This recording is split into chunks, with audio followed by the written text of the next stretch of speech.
Hello everyone and welcome for today's session.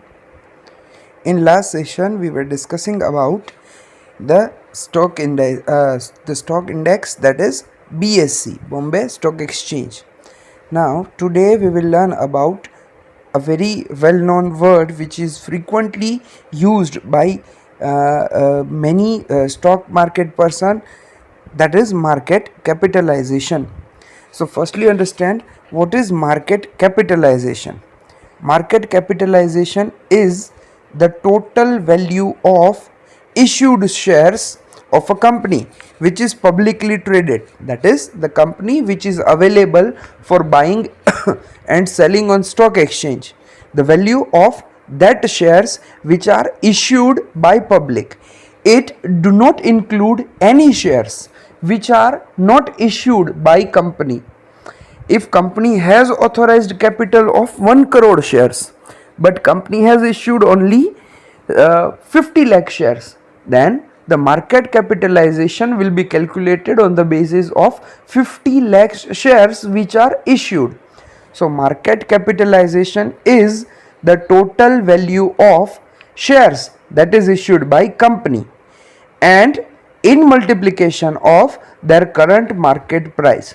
So at today's price, what is the market value of company's shares is nothing but the market capitalization. Commonly it is referred as market cap, and the formula for calculating market capitalization is the market price, that is the current market price of shares, into number of shares outstanding, that is issued by company. The total number of issued shares into current market price, that gives you the total amount of market capitalization. Now what the amount of market capitalization depict? Before that, let us assume one example. ABC Company Limited has issued 1000 shares, and at present the market value of that 1000 shares, the shares issued by company is 20 rupees per share. So the company's market capitalization is 20 rupees into 1000 shares, that is 20,000 rupees. So the company's value, the value of company is 20,000 rupees at today's price. Now the next day, if price increases, the value of company increases, and if the price decreases, the value of company decreases. Now what this depict, what it means for any common person? It's simply like, if you wish to buy a company, if you want to purchase whole company with everything, every assets, debt, etc., you want to purchase all its shares at current market price, then what amount you need to pay? How you calculate what amount you pay? The answer is on the basis of market capitalization. By paying the amount amount of market capitalization, you can purchase the whole company at current market price. On the basis of this market capitalization, all the companies which are traded in share market are divided into three groups. Large cap, that is large capitalized companies. Mid cap, the companies which having middle capitalization, and the small cap companies, that is the companies which market capitalization, the market value is small, lesser. In these three categories, all the companies that are traded in stock market is divided. BSE uses the 80-15-5 ratio, and in these ratios generally they divide the companies, and the companies whose market capitalization is above 10,000 crore, total number of shares into current market price. If the answer is more than 10,000 crore, then the company is putted in the large cap group. Those companies are called as large cap companies. Then the next is mid cap, the companies which market capitalization is more than 2000 crore but less than 10,000 crore are putted in the mid cap companies, mid capitalization companies. And the third one is small cap companies. Those companies which market capitalization is less than 2000 crore are called as small cap companies. Mainly the use of large cap, mid cap and small cap is used at a time investors when investor want to decide and invest in market, at that time he decide which group of company he need to invest, whether he need to go with the large cap companies, mid cap companies, or he need to invest in a small cap companies. Further, it is also useful for mutual fund investors, that is fund need to be invested in which cap companies. Generally the large cap companies are a very big companies and the share price of such companies are very fluctuating.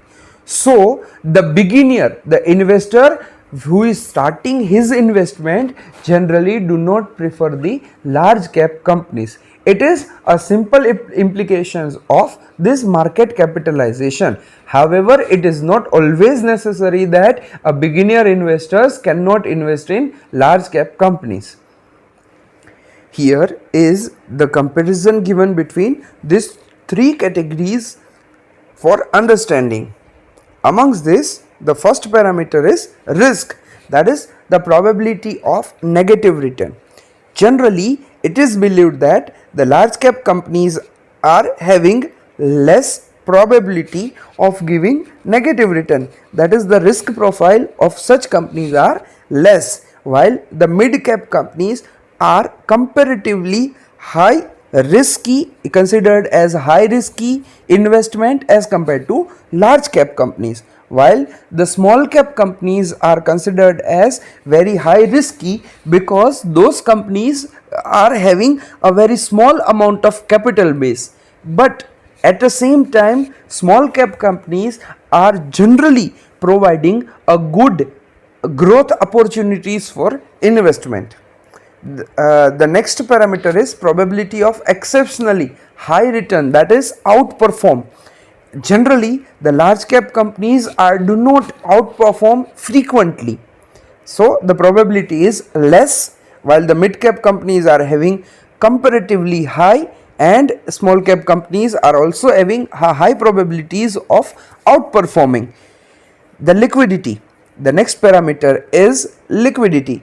Generally the large cap companies, the shares of large cap companies are frequently and most traded, and hence such company offers a good liquidity for the investors. The mid cap companies liquidity in large cap companies are very good.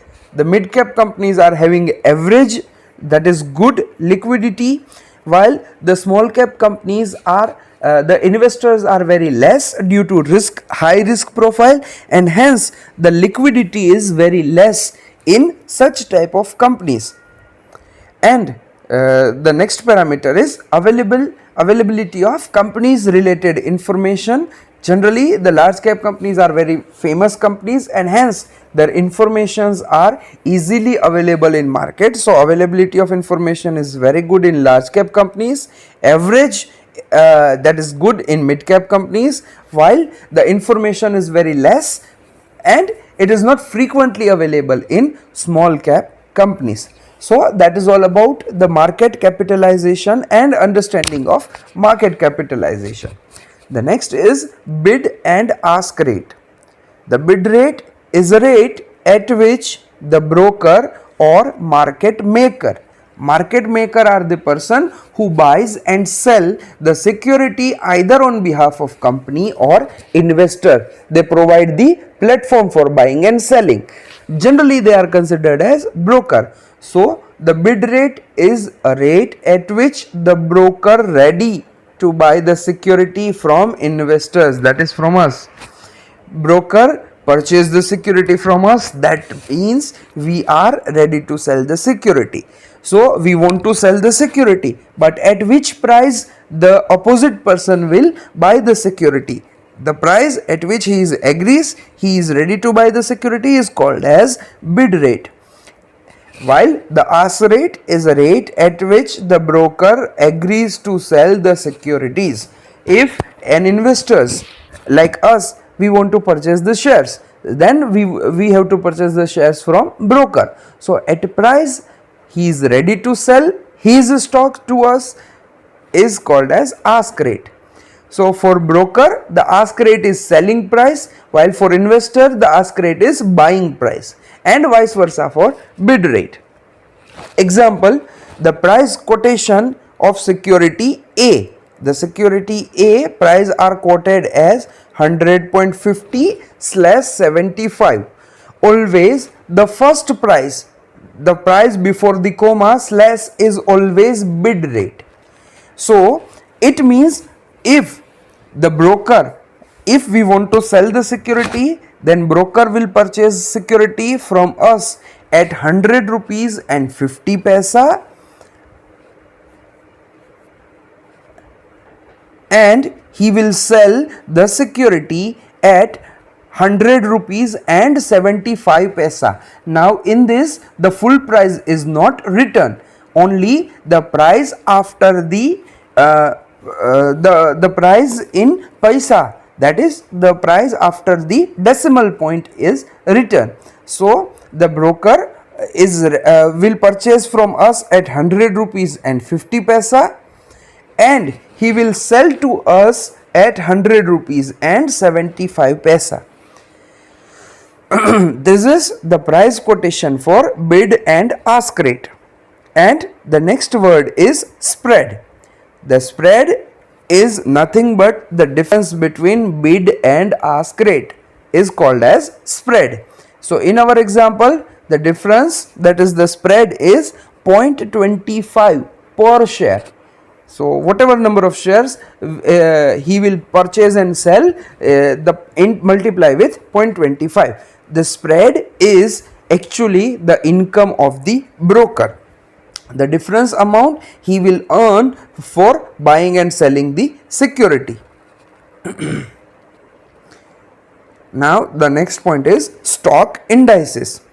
The stock indices or stock market index is the method of measuring the value of stock market of a particular section, that is the group. Generally in share market, many company shares are traded. So according to their nature of business, they are separated, and collectively they frame a group. Say for example, all the companies which are in banking business have formulated a group, and it is called as Bank Nifty in NSE. Sensex, Nifty, they are also a kind of index. So index are nothing but they are the group of security. They represent, they measure the value of particular section of securities.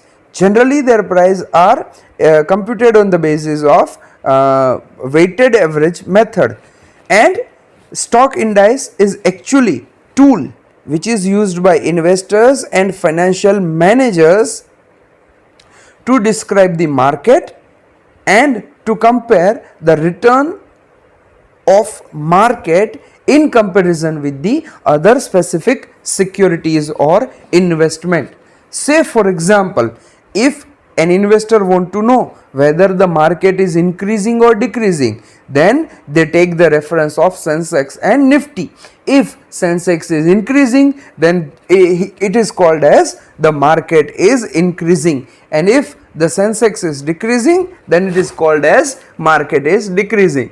It doesn't means all the companies in Sensex are decreasing, but majority companies are, the prices of majority companies are decreasing. However, some companies price, few companies price may be also increasing, but the majority trend is on a decrease side. As well as it is used to compare the return of one investment with the other. So if I have invested in mutual fund, then what is the return given by mutual fund in comparison with the share market? Share market means in comparison with the Sensex, Nifty, etc. So it is used in such a way. Generally, the use of the market, this index, they provide the historical comparison of return. The past return we can compare with the other investment tools like gold, debt, etc. They are also used as a standard against which to compare the performance of equity shares. We need a standard that what amount of return we can expect. So generally the return of index are considered as a standard return, and then this return are compared with the other. And it is also a statistical measures which shows the change in economy or share market as an index. So if the economy is on a downside, then generally the market is also on a downside. So if market is continuously decreasing, we may predict that the economy is not in a good condition. So in such a way, it is also an indicator of economy. So that is all about today's session.